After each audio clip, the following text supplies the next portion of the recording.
No sé si se paró o... ya está mirando. La clase, si se escucha, resumen de la clase anterior. No sé cómo antes.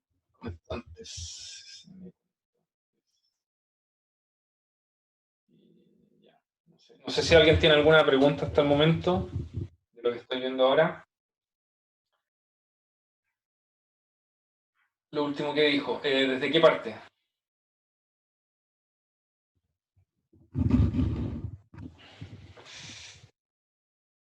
La línea verde.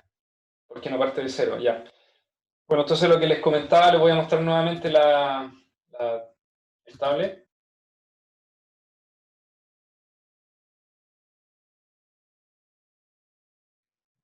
Ya.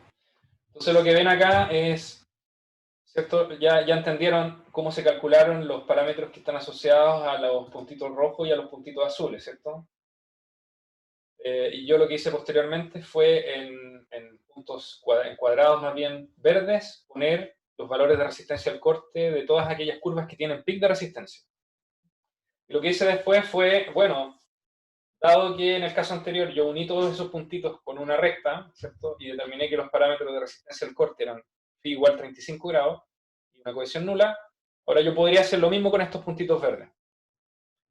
Pero lo que ocurre es que ustedes ven naturalmente que esa curva es un poquito más inclinada que la anterior, lo cual quiere decir que el ángulo de fricción puede ser 36 grados, no lo medí, pero supongamos que es 36 grados. Y por otro lado, si yo intersecto esta curva con el eje de las coordenadas, esto me da una cohesión de 0,4 kilogramos fuerza por centímetro cuadrado. Entonces la pregunta es, ¿cuál es la consecuencia de eso? Bueno, la consecuencia de eso es que yo puedo hacer ahora diseños geotécnicos un poquito más osados. Un poco más osado quiere decir que es menos conservador. Algo conservador es algo que está asociado a, no sé, ¿cómo explicarlo? Por ejemplo, si yo tuviera una mesa, ¿cierto? Un escritorio, como el que ustedes probablemente tengan ahora mismo apoyado el computador. Bueno, esa mesa está hecha de una tabla. Esa tabla tiene cierta resistencia. Entonces, ¿qué es lo que quiere decir eso? Que yo probablemente me pueda parar arriba de la tabla, ¿cierto? Sin ningún problema, esa tabla, esa mesa no se va a deformar, no se va a romper. Entonces yo, o la persona que diseñó esa mesa, consideró una resistencia tal que especifica que máximo se puede parar una persona arriba y la mesa no se va a romper. ¿Ya? ¿Qué es lo que ocurre? Si se paran más personas, la tabla se rompe, ¿cierto? No es capaz de resistir. Entonces, la especificación del diseño de esa mesa dice, usted no puede subir a más de una persona, porque los parámetros de resistencia que tiene esa mesa en cuestión son, qué sé yo, un valor X, ¿cierto? Ahora, un diseñador más osado, en vez de utilizar ese valor de resistencia X, puede haber dicho, bueno, yo con los mismos ensayos que mandé a hacer, digamos, en mi compañía, determiné que en realidad la resistencia a la mesa no es X, sino que es 2X. Por lo tanto, voy a hacer un diseño un poco más osado. Y voy a decir, voy a calcular y voy a demostrar que con esos 2X se pueden parar hasta dos personas sobre la mesa sin romperse. ¿Ya? Entonces, esta persona tiene los ensayos, lo interpreta de esa manera y dice, bueno, mi diseño dice que se pueden parar dos personas sin problema. Entonces, la diferencia entre el primer diseño que yo les mencionaba y el segundo es que el primero es mucho más conservador, porque dice, mira, yo los ensayos de laboratorio o los ensayos que hicieron, digamos, en la compañía, yo con eso obtuve un valor de resistencia X solamente, a diferencia del otro que es 2X. Por lo tanto, mi mesa está diseñada para que solamente se pare una persona arriba, no dos. Eso es un diseño conservador. En realidad, un diseño conservador, frente a los mismos datos, tiende a estimar parámetros de resistencia que son menores, con lo cual el diseño que está haciendo va a tener características menos resistentes en general que el otro. ¿Vale? Un diseño más conservador en el caso de taludes quiere decir que el talud va a ser más tendido, con un ángulo de inclinación más bajo. En el caso de una estructura de contención significa que la estructura va a ser muy robusta, porque el suelo resiste poco al corte. Por lo tanto, tengo que poner un tremendo muro ahí de un gran espesor, de hormigón H35, que es muy, muy resistente. En el caso de una fundación, quiere decir que la fundación va a transmitir al nivel del sello de fundación un esfuerzo más bajo. ¿Ya? Eso quiere decir un diseño conservador. Los factores de seguridad, de alguna manera, también están asociados a diseños conservadores. Factores de seguridad bajos, por ejemplo, bajos en torno a 1, 1,5, 1,2, son diseños que son relativamente osados. Factores de seguridad grandes, 3, 2, 2,5, son diseños que son más conservadores.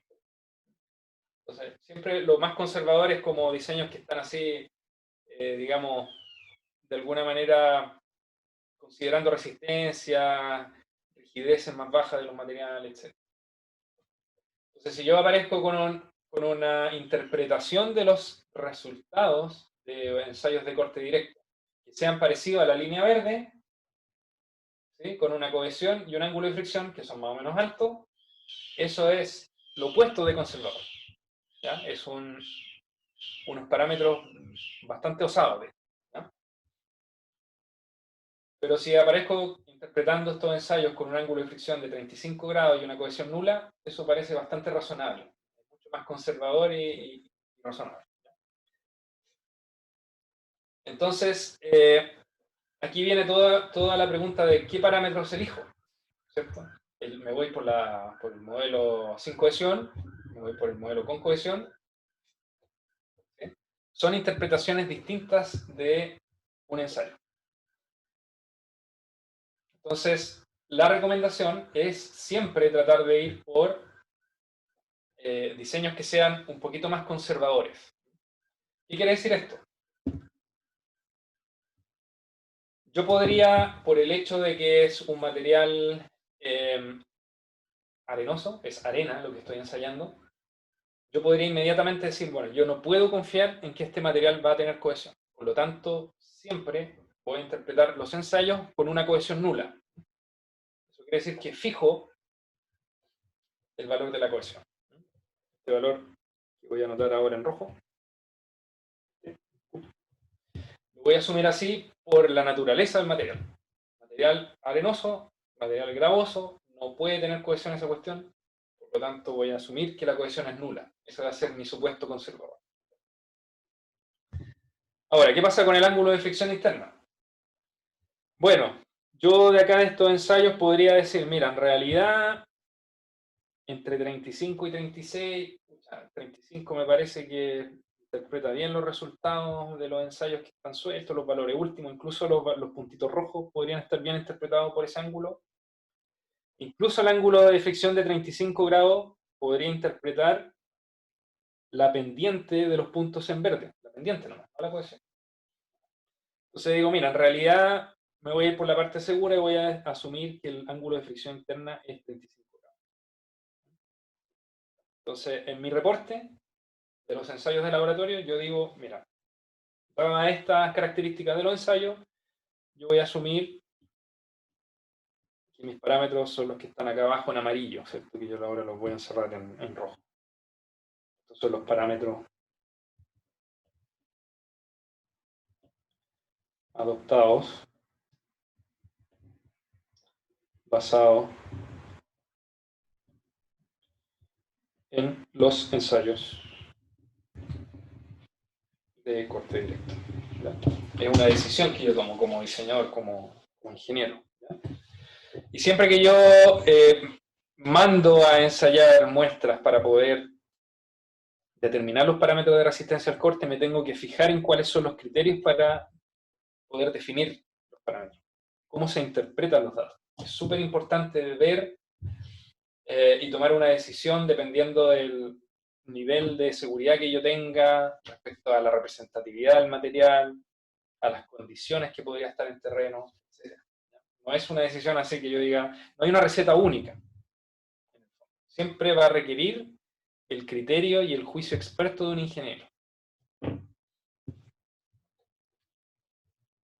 Entonces, bueno, aquí preguntan si es que en el chat, si es conservador asumir una cohesión nula. Sí es conservador, digamos. En el caso de materiales granulares gruesos, como les estaba explicando, asumir una cohesión nula, nadie se va a espantar por eso, ¿ya? O sea, es súper justificable. Mucho más difícil sería justificar por qué voy a asumir una cohesión para una arena. Ahí quizás yo podría argumentar, si es que quisiera asumir o si quisiera considerar la cohesión de una arena, tendría que empezar a explicar a lo mejor que la arena tiene un contenido de fino importante, ¿no?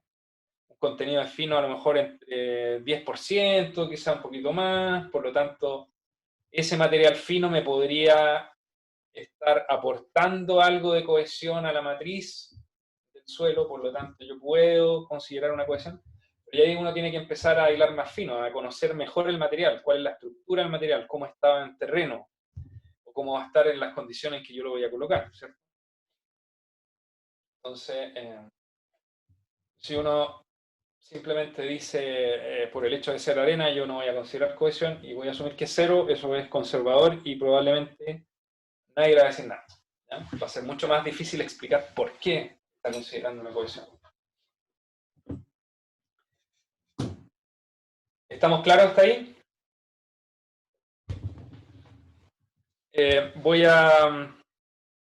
Quiero avanzar un poquito más en esto para hacer algunos esquemas, digamos. Entonces me voy a pasar a esta lámina de acá. Y lo que les quiero explicar es qué es lo que ocurre con un... voy a considerar...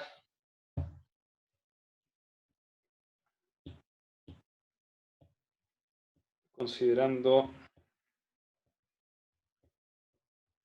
un material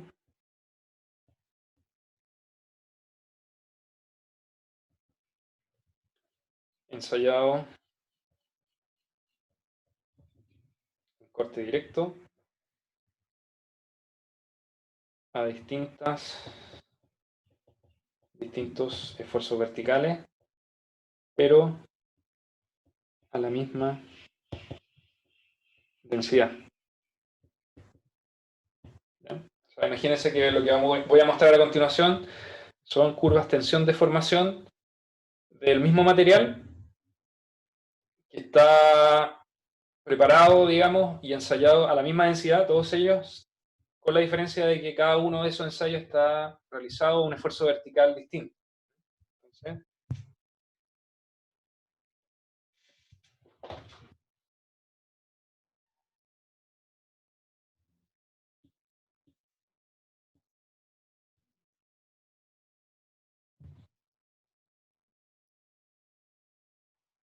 Entonces, voy a dibujar acá esfuerzo de corte y deformación o desplazamiento horizontal de la caja. Entonces dijimos que la densidad lo voy a dibujar como lo voy a expresar como gamma D, peso específico seco, es constante para todas esas muestras y el sigma B varía, cada curva va a estar asociada a un esfuerzo vertical distinto. Entonces, lo que ocurre en ese caso es que, supongamos que voy a dibujar curvas, por decir algo, ¿no? Esto es simplemente un ejemplo esquemático, no quiero que lo consideren como algo eh, absoluto. Imagínense que esto fuera 1 kilo por centímetro cuadrado, 2 y 4.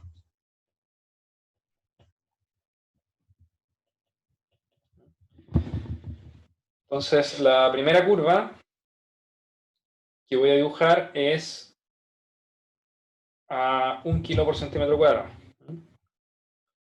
Esa curvita podría ser así.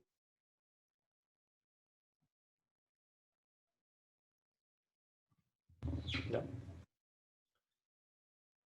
¿Qué es lo que he dibujado ahí? Una curva que tiene una curva de tensión-deformación que tiene un pic de resistencia y después un valor residual. Entonces, ¿qué me dice eso inmediatamente? Que el material para ese nivel de confinamiento tiene una tendencia, o más bien tiene un comportamiento asociado a un material que está relativamente denso, ¿cierto? Que tiene un pico. Lo que dice arriba es considerando un material ensayado en corte directo a distintos sigma B, pero a la misma densidad. La misma densidad, peso específico seco, ¿sí? Esa es la forma de denominar densidad. Entonces la curva de tensión de formación es con un leve peak, digamos, y un valor residual. La pregunta es, ¿qué ocurriría? Esto entonces dijimos que era una curva de sigma B, kilogramos fuerza por centímetro cuadrado. ¿Cómo sería ahora una curva del material ensayado a la misma densidad, pero a un confinamiento o a un esfuerzo vertical mayor de 2 kilogramos fuerza por centímetro cuadrado? Para poder entender cómo podría ser eventualmente esa curva, lo que yo tengo que tener súper claro es que este material granular y muchos otros, de acuerdo al modelo de Mohr-Coulomb, me dice que mientras más esfuerzo vertical tenga, yo tengo más resistencia. Entonces, naturalmente esa curva debería ir más arriba. Debería tener una resistencia mayor. Debería estar por sobre la curva que acabo de dibujar, ¿ya? Ahora, ¿qué es lo que ocurre con esa tendencia a dilatar que me explica este pic en la curva? Pues bien, mientras más confinamiento tiene el material, más esfuerzo vertical aplicado, esa tendencia a dilatar se va inhibiendo, va disminuyendo, ¿ya? Eso quiere decir que si yo fuera a dibujar la curva de tensión de formación, probablemente ese pic que aparece más o menos marcado en la otra curva, ahora ya no aparece tan marcado. O sea, vería algo por el estilo. Esto nuevamente es bien esquemático.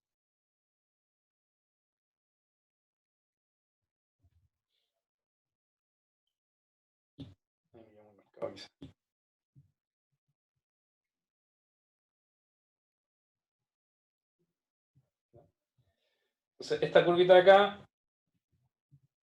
sería una curva para 2 kilogramos fuerza por centímetro cuadrado. Entonces, lo que ven es que el material ahora tiene una tendencia o un pic menos marcado, producto de que la dilatancia se inhibe.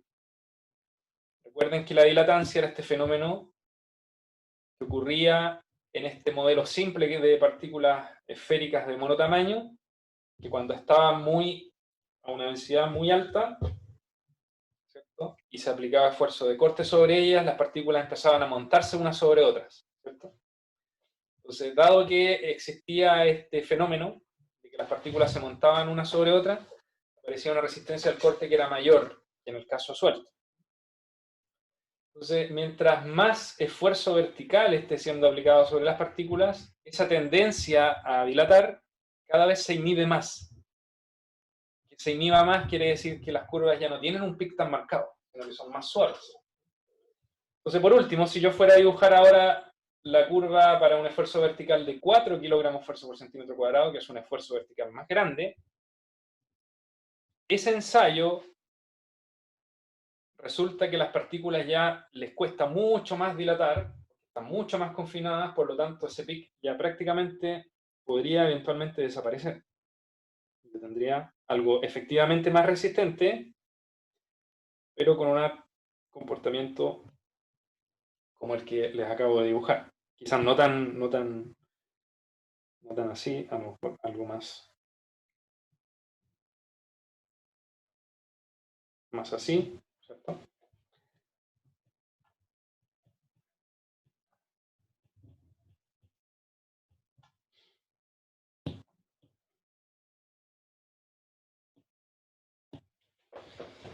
Entonces la conclusión de esto es que, si bien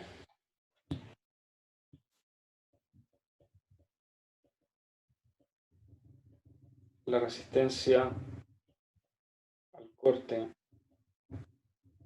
aumenta con sigma B o con el esfuerzo vertical,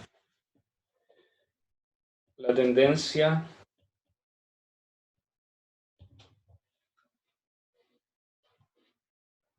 a dilatar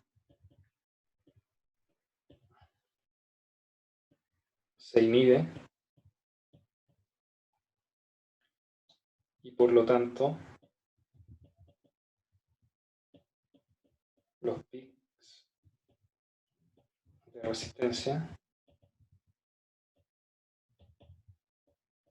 son cada vez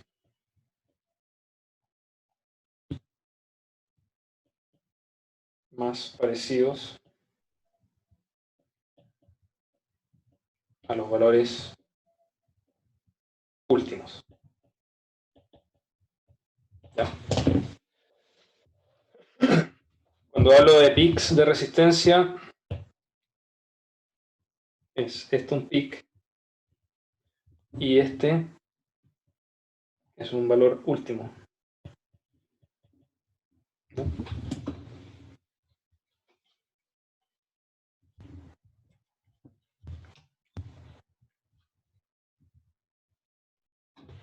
Voy a volver nuevamente a este concepto que es súper importante, que es que la tendencia dilativa o la tendencia de un material granular a dilatar o contraerse no depende solamente de su densidad. No es que un material denso per se vaya a dilatar, sino que también depende del nivel de confinamiento que se está aplicando sobre él. Mientras más confinado esté un material, las partículas, va a ser muy difícil que sus partículas tiendan a montarse unas sobre otras, generando dilatancia. Por lo tanto, por muy denso que esté un material, si está muy confinado, de todas maneras va a tener una tendencia contractiva, ¿ya? Lo que tiene implicancias en bastantes aplicaciones, sobre todo en aquellas aplicaciones donde los materiales granulares están sometidos a esfuerzos muy grandes, que serían estructuras de suelo muy grandes o, qué sé yo, bajo edificios que son muy grandes, donde las fundaciones transmiten mucho esfuerzo, etc.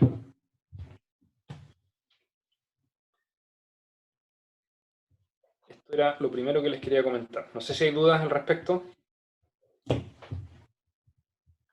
En este caso del ensayo de corte directo, más esfuerzo vertical significa más confinamiento. Imagínate que este material está en una caja. Si yo lo aprieto por arriba con una placa donde le aplico una fuerza que se transmite como esfuerzo vertical, mientras más fuerza le pongo a la caja por arriba, el suelo no tiene a dónde ir, ¿cierto? No tiene porque está en un contenedor rígido. Por lo tanto, lo que estoy haciendo efectivamente es confinarlo más. Entonces, en el caso del corte directo, más esfuerzo vertical significa más confinamiento.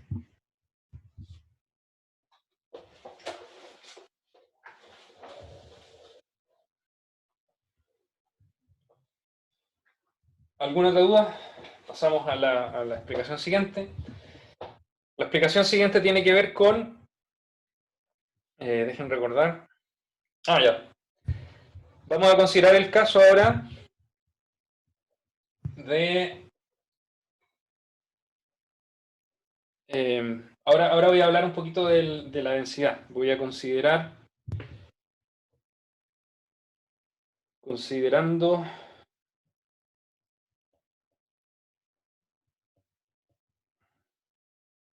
un material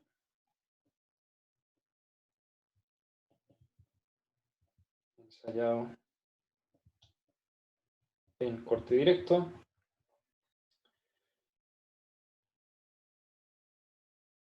al mismo esfuerzo efectivo vertical, pero a distintas densidades.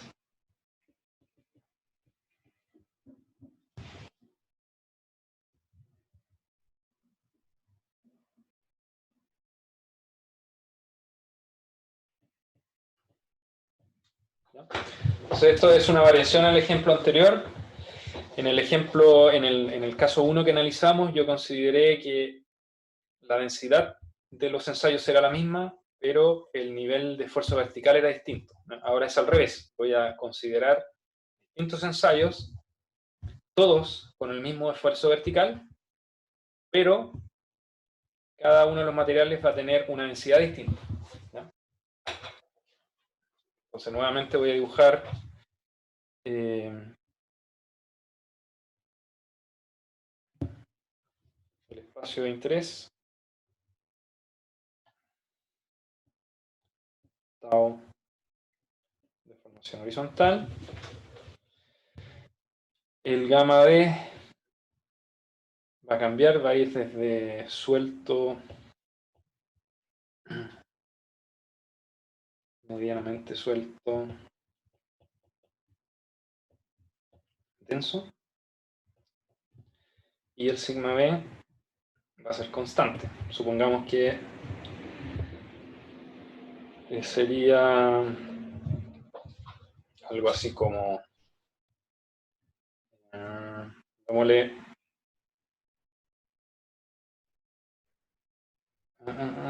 pongámosle 2 kilogramos fuerza por centímetro cuadrado. Solamente un ejemplo. Tenemos que hacer el esfuerzo. Entonces lo que voy a dibujar a continuación son 3 curvas tensión-deformación, todas para el ensayo realizados al mismo esfuerzo vertical, pero cada una de ellas asociada a una densidad distinta. Entonces el primero va a ser la densidad menor, o sea, es el estado suelto, gamma D asociado a un material suelto. Entonces esa curva va a ser algo así. Entonces esto es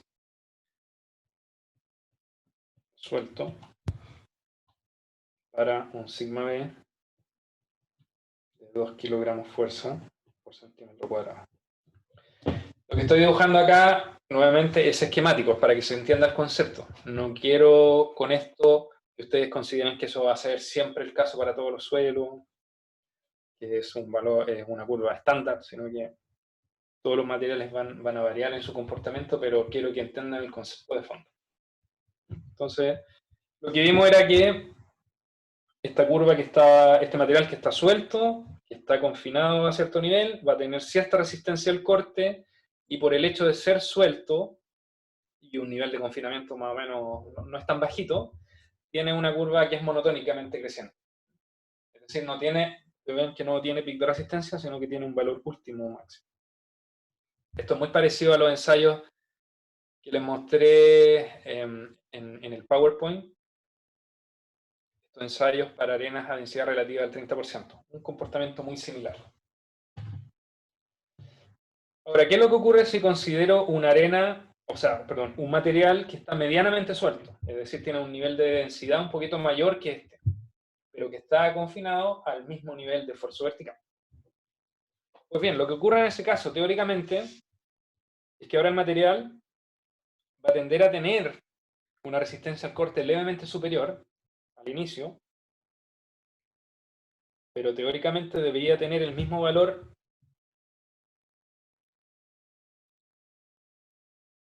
de resistencia última. Entonces, esta curvita que acabo de dibujar acá es un material medianamente suelto, también confinado al mismo nivel que el anterior.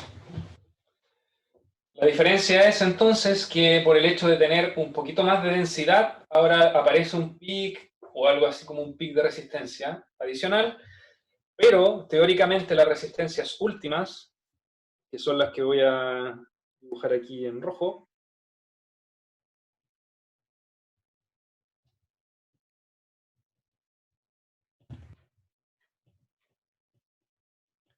son muy parecidas, o son casi iguales. Teóricamente deberían ser iguales, pero ahí ustedes vieron ya en los ejemplos anteriores que hay su diferencia.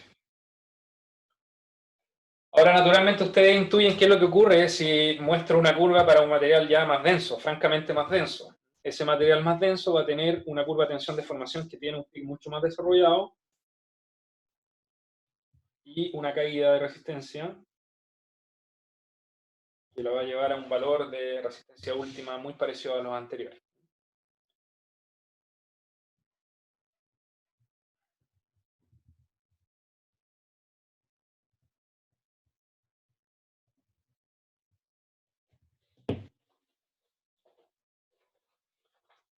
Entonces, como consecuencia, o la principal conclusión que se puede tener para este caso es que todos los ensayos tienen la misma, o entre paréntesis, muy parecida resistencia última, pero a mayor densidad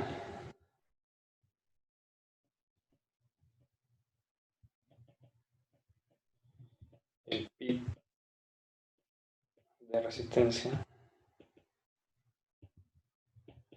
es más pronunciado.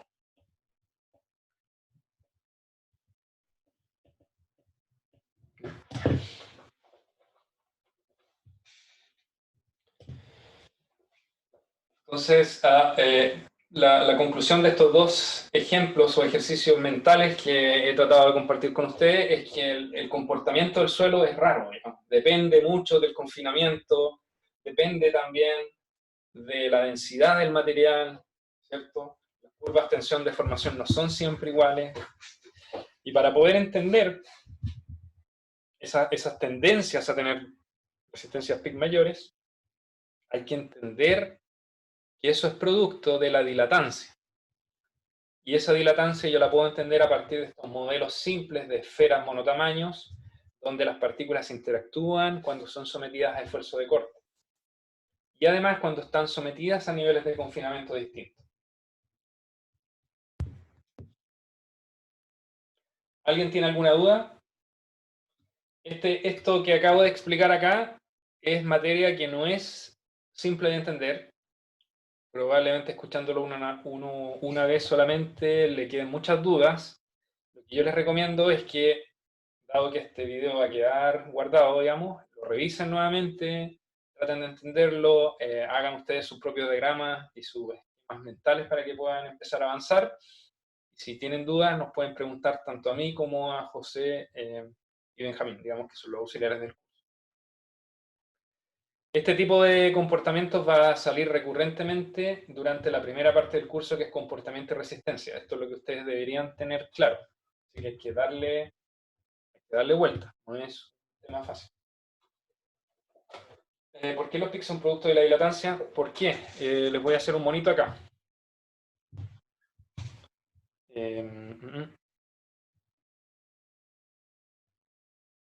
Dilatancia y resistencia. A ver.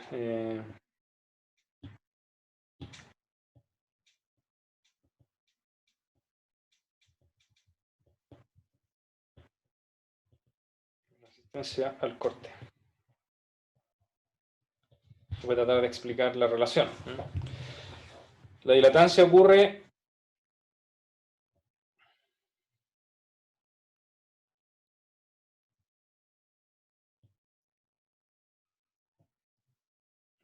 voy a hacer el modelo de las partículas un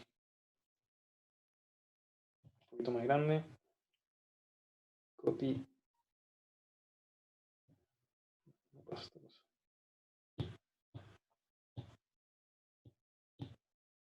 Paste.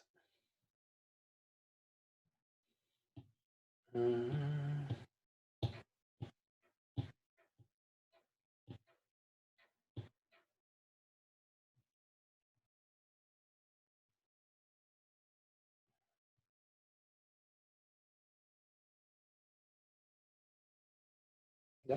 Entonces, estas son las partículas monotamaño.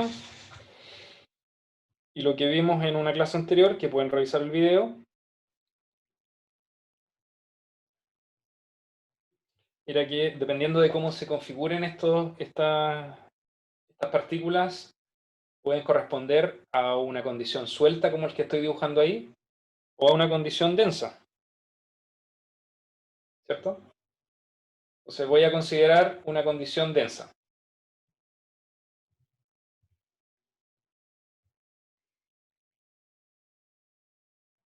Ese arreglo que está ahí.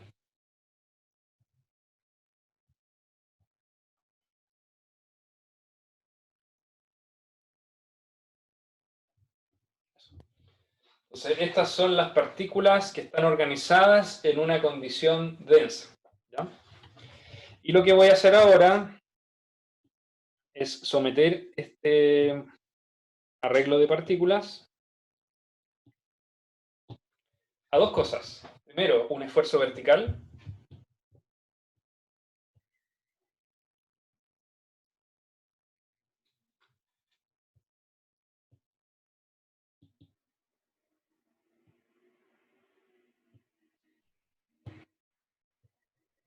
¿Ya? Y el esfuerzo vertical obviamente es recíproco. Si yo lo aprieto por arriba, también debería aparecer por abajo. Y después de eso lo voy a someter a un esfuerzo de corte.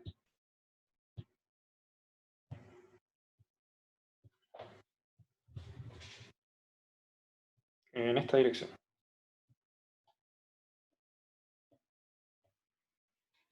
¿Ya? Entonces, ¿qué es lo que va a pasar acá? Es que las partículas, dijimos, van a tender a, como no tienen espacio disponible para poder acomodarse cuando son sometidas a ese esfuerzo de corte, las partículas empiezan a montarse una sobre otra. Algo así, como lo que estoy dibujando en la flechita. Todas las partículas se reacomodan. Como está frustrado su movimiento, aplicar ese esfuerzo de corte cuesta mucho porque las partículas empiezan a montarse una sobre la otra. Es súper difícil. Eso vimos que cuando uno analiza el esfuerzo, perdón, la deformación vertical,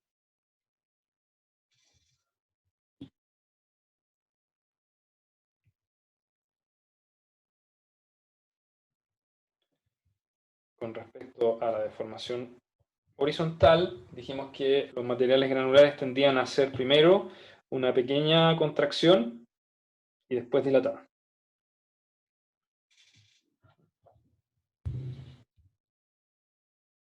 Entonces, esa contracción y esa dilatancia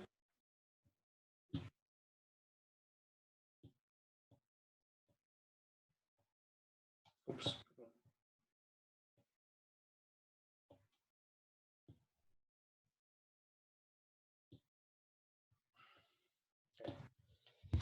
entonces, esa contracción y esa dilatancia eran producto de esta frustración de las partículas que se empiezan a montar, ¿no? Y dijimos que producto de esa dilatancia, lo que ocurría en la curva de tensión-deformación, lo voy a buscar acá abajo,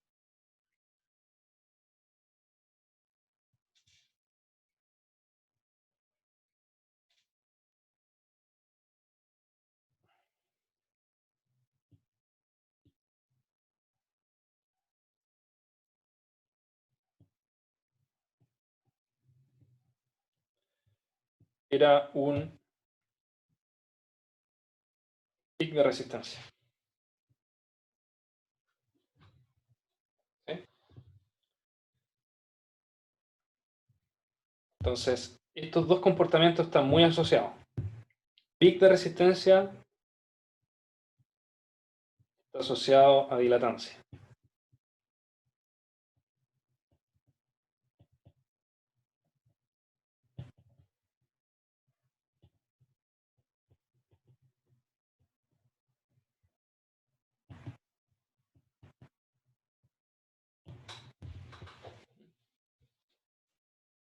Entonces, eso lo pueden revisar en las clases anteriores, yo lo expliqué con bastante detalle. Siempre que tenemos un comportamiento de este tipo, hay un pic de resistencia. ¿Qué es lo que ocurre? Que este comportamiento que les acabo de explicar depende mucho del nivel de esfuerzo vertical. ¿Por qué depende del esfuerzo vertical? Porque mientras más grande es el esfuerzo vertical, es más difícil para las partículas montarse una sobre otra. Por lo tanto, la dilatancia en esos casos se inhibe. Al inhibirse esa dilatancia, también el pic que resulta de ello también baja. Entonces, en el caso extremo en que el sigma b es tan grande que las partículas no pueden montarse entre sí, eso quiere decir que la dilatancia prácticamente se inhibe por completo, lo cual hace que en las curvas tensión-deformación no aparezcan picos de resistencia. Entonces, para poder entender la relación entre dilatancia y resistencia SPIC, ustedes tienen que ir a estos modelitos y tratar de sentir o pensar cómo se moverían las partículas en una configuración dada. ¿No? Entonces, sugerencia, si esto no les queda claro, revisen los videos anteriores donde yo he explicado estos conceptos, vuelvan a este video de nuevo, denle una vuelta adicional, traten de establecer sus propias relaciones, y si hubiesen dudas al respecto, ustedes vienen y me preguntan, digamos, que les aclare algún otro concepto. Siempre por eso es tan importante tener estos modelos simples en la mente, porque les va a ayudar a entender en qué dirección va cada uno de los fenómenos que estamos viendo en las curvas tensión-deformación, y eventualmente eso repercute directamente en los parámetros de resistencia al corte que yo vaya a definir. ¿Queda más claro?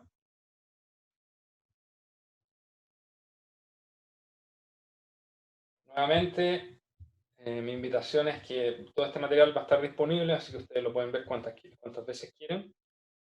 Vayan ahí porque van a encontrar respuestas a estos temas. Bueno, si no hay más dudas al respecto, yo creo que ya estamos bien para la clase del día de hoy. Ya explicar el inicio del ensayo triaxial, que es el siguiente, me va a tomar mucho más de 5 minutos, por lo tanto lo vamos a dejar para la clase siguiente. Así que la próxima clase del día jueves yo voy a comenzar con el tema del triaxial, del ensayo triaxial. Estaba revisando un libro de un colega de la Universidad Católica de la Santísima Concepción, que es un libro que se titula Mecánica de Suelos, del profesor Felipe Villalobos, y la verdad es que hace una bastante buena revisión de lo que significa la resistencia al corte del ensayo de corte directo. Así que lo que voy a hacer es sacar una copia de esto, lo voy a escanear y se lo voy a subir como material complementario a Ucursos. Viéndolo bien a la rápida, mucho de lo que yo expliqué en clase está en el libro en forma más ordenada. Puede haber cosas que difieren, sí, sin duda, pero si tuvieran que consultar, digamos, algún aspecto en particular, algo más formal que una clase, este libro está bastante bueno y tiene casi todos los elementos que yo he mencionado. Así que sería una buena forma de complementar lo que hemos visto acá. Eso, así que si no tienen... la clase auxiliar de esta semana no se va a realizar porque, como dice Graciela, esta es una semana supernumeraria, lo cual quiere decir que no aporta al calendario. Nosotros sí vamos a seguir haciendo las clases regulares de cátedra, primero porque es bueno mantenerse, digamos, con estos temas relativamente frescos. Si yo paro ahora y no hago más cosas, digamos, les va a costar mucho más. Y segundo, porque todo el material de todas maneras va a quedar en un curso, así que ustedes lo pueden consultar cuantas veces quieran. Va a reforzar mucho más los conceptos.